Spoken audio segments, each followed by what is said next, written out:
it, she saw the child, and behold, a weeping boy. And she had compassion on him, and said, This is one of the Hebrews' children. Then said his sister to Pharaoh's daughter, Shall I go and call to thee a nurse of the Hebrew woman, and that she may nurse the child for thee? And Pharaoh's daughter said to her, Go. And the maid went and called the child's mother. And Pharaoh's daughter said to her, Take the child away, and nurse it for me, and I will give thee thy wages. And the woman took the child, and nursed it. And the child grew, and she brought him to Pharaoh's daughter, and he became her son. And she called his name Moshe. And she said, Because I drew him out of the water. And it came to pass in those days, when Moshe was grown, that he went out to his brothers and looked on their burdens. And he noticed Mizraim smiting a Hebrew, one of the brothers. And he looked this way and that. And when he saw that there was no man, he slew the Mizraim and hid him in the sand. And when he went out the second day, behold, 2 men of the Hebrews strove together. And he said to him, That was in the wrong. Why dost thou smite thy fellow?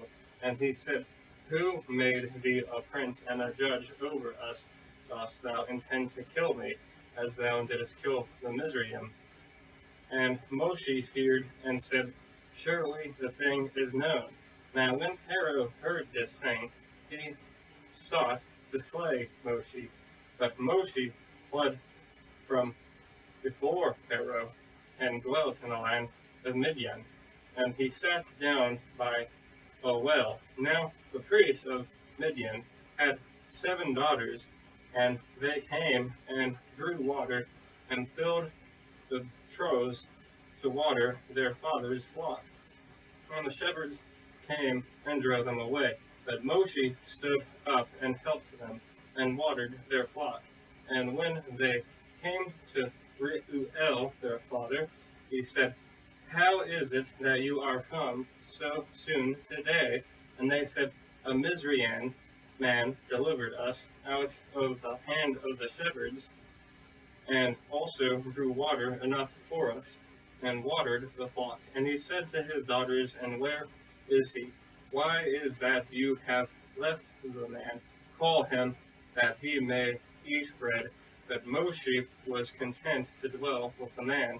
And he gave Moshe Zipporah his daughter, and she bore him a son, and he called his name Gershom. For he said, I have been a stranger in a strange land. And it came to pass in the course of those many days that the king of Mizraim died, and the children of Israel sighed by reason of the bondage. They cried, and their cry rose up to God by reason of their bondage. And God heard their groaning, and God remembered his covenant with Abraham, with Isaac, and with Jacob. And God looked upon the children of Israel, and God appointed.